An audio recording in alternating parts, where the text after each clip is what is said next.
Bienvenue dans Warfront, l'émission qui suit les grandes batailles d'anime marquant les conflits mondiaux. Et que les médias traditionnels comme le New York Times, la British Broadcasting Corporation ou le Wall Street Journal l'ignorent sans raison apparente. Je suis Simon.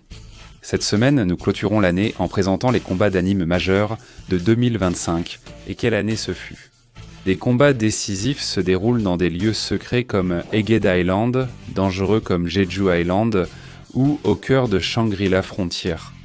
Les téléspectateurs réguliers se souviendront comment nous avons couvert chacun de ces événements à l'époque, mais aujourd'hui nous allons les remettre en lumière. Pas seulement à cause des conséquences déterminantes pour les entités qui ne peuvent pas faire cela. J'ai réussi à le faire simplement si longtemps.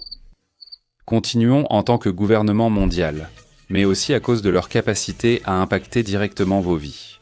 Vous pensiez que les conflits de 2025 ne touchaient qu'autre que l'Ukraine, Gaza et le Soudan ? Détrompez-vous, c'est ici que se passait la véritable action. One Piece, j'en ai effectivement entendu parler. Je n'y connais rien en anime d'ailleurs, c'est juste moi qui improvise. Nous avons fait ça parce que mon équipe me mettait la pression pour qu'on produise ça. Donc de rien. Joyeux Noël, bienvenue chez Webroons Nakama. La prononciation sera une aventure aujourd'hui. Parce que je ne pense pas avoir jamais vu un épisode d'anime de ma vie et les gens me demandent « Alors, tu as vu Pokémon ?» Non, je ne l'ai pas vu.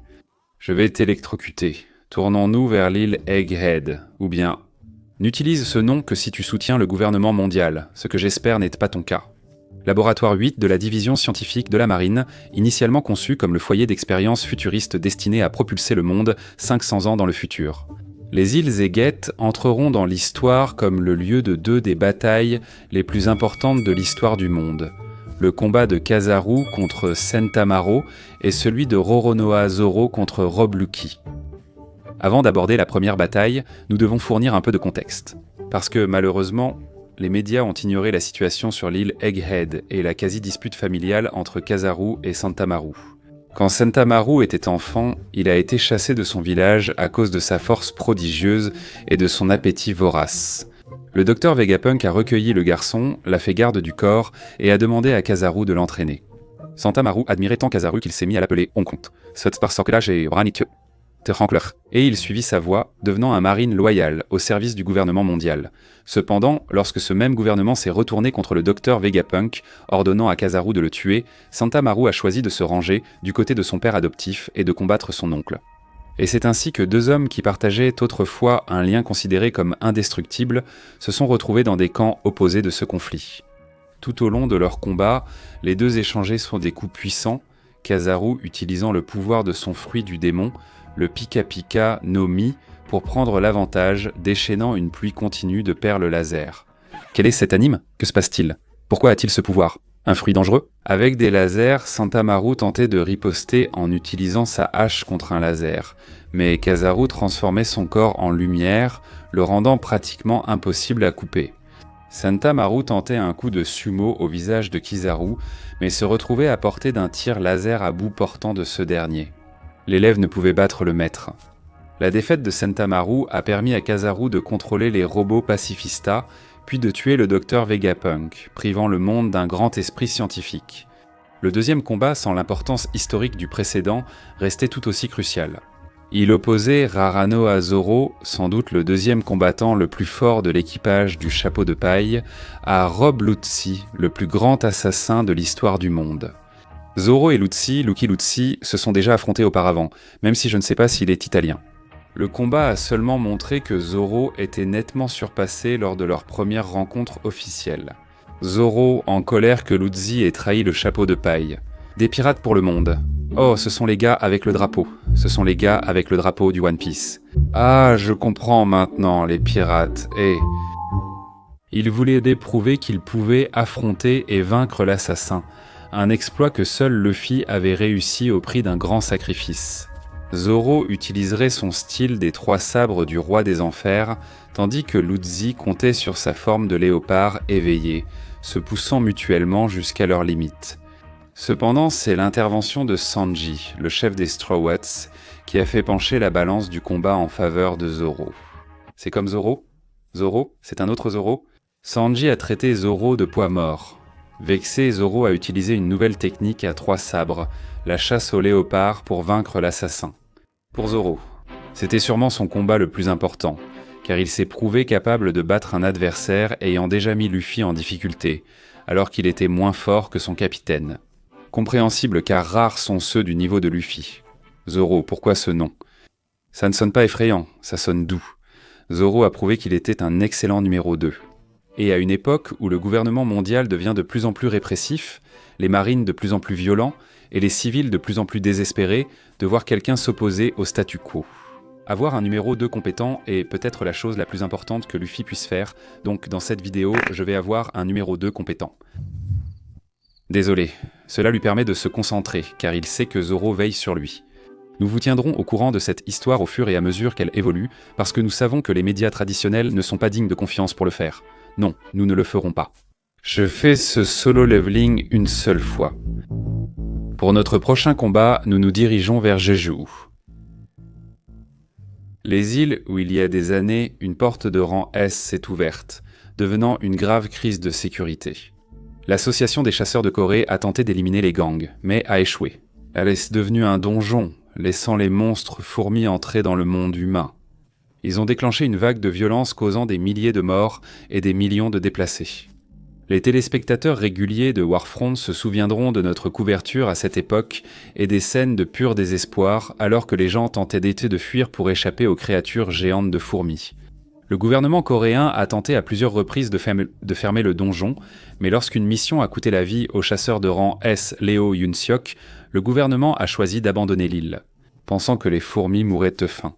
Mais cette stratégie était vouée à l'échec, comme nous l'avons constaté à plusieurs reprises, notamment à East Gorto. Avec le temps, les fourmis deviennent plus difficiles à gérer, comme sur l'île de Jeju. Les fourmis, désormais ailées, attaquent des gens sur plusieurs îles, poussant le gouvernement coréen à reconnaître les alertes des experts. Le confinement ayant échoué, seule une extermination massive restait possible. Ils ont collaboré avec une équipe japonaise pour élaborer un plan simple et efficace. Les chasseurs japonais serviraient au point d'appât, attireraient les fourmis ouvrières et permettraient aux chasseurs coréens de cibler la reine des fourmis, la matriarche du royaume des fourmis et la source de l'infestation de l'île. Maintenant, vous remarquerez que nous avons utilisé les mots « ils pensaient » en décrivant l'efficacité du plan. Les chasseurs n'avaient pas prévu de croiser le roi des fourmis. Oh non, pas le roi des fourmis. Et honnêtement, ils ne pouvaient pas l'anticiper. Des sources proches de l'équipe ont affirmé à Warfront sous anonymat que tous les renseignements désignaient la reine des fourmis comme la principale menace. Oh non, personne ne s'attendait à ce que les fourmis aient un roi. C'est parce qu'elles n'en ont pas, les fourmis. King a violemment tué les chasseurs japonais avant d'attaquer les chasseurs coréens qui venaient de tuer la reine.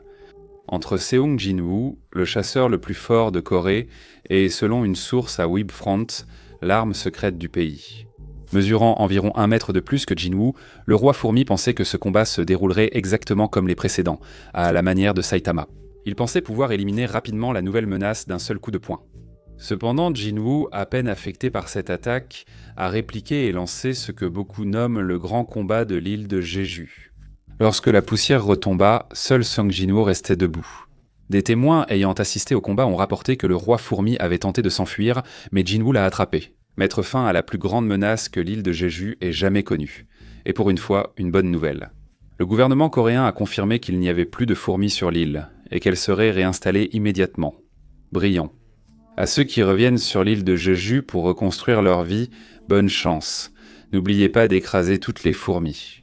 Bon, maintenant, avant de passer à notre dernier grand combat d'anime de l'année, qu'est-ce que je fais de ma vie ? C'est un combat. Les médias traditionnels, comme la British Broadcasting Corporation, refusent d'en informer les spectateurs. Petite pause pour vous parler de quelque chose que vous allez adorer. Oui, vous 6 qui regardez encore cet épisode ridicule. Storefront.esco est notre nouveau site de produits dérivés où les scénaristes m'ont convaincu de vendre des trucs idiots echt. Des sweats à capuche Warfront, des mugs Warfront et d'autres objets inutiles, faits juste pour m'énerver. Pourquoi ai-je accepté ça ? Eh bien, probablement à cause de l'argent. Si vous souhaitez afficher au monde votre passion pour ce que j'ai évoqué aujourd'hui, allez sur Store Franceco. C'est .conota.com. Le .com était bien trop cher, je crois qu'il appartient à une entreprise suédoise qui fabrique des armoires de cuisine. Comment ils ont pu se payer Fronscom, je ne sais pas, mais ils l'ont, un dérivé de celui-ci qui était déjà assez cher. Shangri-La-Frontier. Enfin, nous nous rapprochons du monde de Shangri-La-Frontier, où quelque chose de totalement inattendu s'est produit. Lycagon, le tueur de la nuit. D'accord, l'un des 7 colosses a enfin été vaincu, du moins en partie. Ce qui rend cette défaite encore plus surprenante, c'est qu'elle n'a pas été infligée par un clan expérimenté, mais par un groupe hétéroclite d'aventuriers. Alors, que s'est-il passé ? Selon les experts, SFZU, un clan dont la mission principale est d'étudier la faune unique de Shangri-La-Frontier, avait localisé la position de Lycagon dans l'espoir de le vaincre et de percer les secrets des lapins Vopel. Oui, Animalia, la chef du clan, avait élaboré un plan qu'elle pensait, s'il était exécuté avec succès, leur donnerait la meilleure chance de vaincre Lycagon. Grâce à leur tactique anti-dragon, ils envoyèrent des tanks pour infliger des dégâts et affaiblir la cible. Animalia aurait ainsi le temps d'utiliser son sort de chaman unique, les mains de Tartare, qui immobilisait toute cible pendant 1 minute. Cependant, ce plan a eu autant de succès que d'affronter un avion de chasse avec un couteau. Lycagon a vite éliminé SFZU utilisant les ombres pour les neutraliser un à un. Avant de tourner son attention vers Shinraku pour ce qui s'annonçait comme leur deuxième affrontement, quel suspense. Si le nom Shinraku vous évoque quelque chose, ce n'est pas le cas. C'est parce que lui, avec ses alliés, Arthur Penselgon, sans lien avec Arthur Pendragon, Brilliant et Oikatsu, ont récemment vaincu Weizaiman, le gardien du tombeau, un autre des 7 colosses. Nous n'aborderons pas les détails de cette bataille aujourd'hui, Dieu merci. Une vidéo dans nos archives la couvre en détail. Nous n'avons pas besoin de le préciser. Cela a renforcé la position de Shinraku comme l'un des meilleurs combattants de Shangri, qu'il a revendiqué après son premier combat contre Lycagon. Il devait exploiter toute sa capacité de combat, car il était seul sans alliés. À la place, il avait Saiga Zero, plus connu sous le surnom du maître des attaques, qui est d'ailleurs plus long que Saiga Zero. Il serait rejoint par l'allié lapine Vopal de Sunraku, Emul Sikru, ainsi que par l'un des frères et sœurs d'Emul. Et Akane Akitsu, qui a prouvé avec succès qu'elle possédait une âme Vopal en affrontant la mer colossale. Gorm, le maître du ciel. Je n'arrive pas à croire avoir réussi ce paragraphe du premier coup. Le combat était en un mot éprouvant et fictif. Lycagon a forcé Shinraku à tout donner à chaque coup, y compris à utiliser les armes uniques auxquelles il avait eu accès. Pour un affrontement avec Zeiman, cependant, c'est Saiga Zero qui porterait le coup décisif en utilisant son attaque ultime. Armageddon s'écrit-il avec 2 E. C'est comme ça qu'on écrit Armageddon. Armageddon pour enfin vaincre le tueur de la nuit. Maintenant. Souviens-toi qu'au début, on a dit que Lycagon n'avait été que partiellement vaincu. C'est parce que Shinraku et Ko ont vite compris que ce qu'ils avaient combattu n'était qu'un clone. Oh non, un clone assez puissant pour anéantir complètement l'un des clans les plus puissants de Shangri-La. Mais un clone tout de même. Eh bien, un clone ne sera jamais exactement le même. Pour Shinraku, c'était un coup dévastateur. Il espérait vaincre le vrai loup. Mais comme l'a noté Saiga Zero, ils avaient accompli ce que personne n'avait fait. Ils l'avaient fait avec un petit groupe. Cela devrait suffire avant leur prochaine rencontre avec le tueur nocturne. Actuellement, les rapports signalent que Shinraku se rend vers l'océan, sans doute pour des vacances avant son prochain combat. Personne ne le sait vraiment. Ce que nous savons, c'est qu'une fois qu'il refera surface, notre équipe sera là pour vous raconter ce qu'il a fait. Non, il ne le fera pas. Merci d'avoir regardé, j'espère que tous ceux qui l'ont réclamé ce semestre sont satisfaits. Joyeux Noël à vous tous. On se revoit l'année prochaine. Je vous aime vraiment. Au revoir, prenez soin de vous.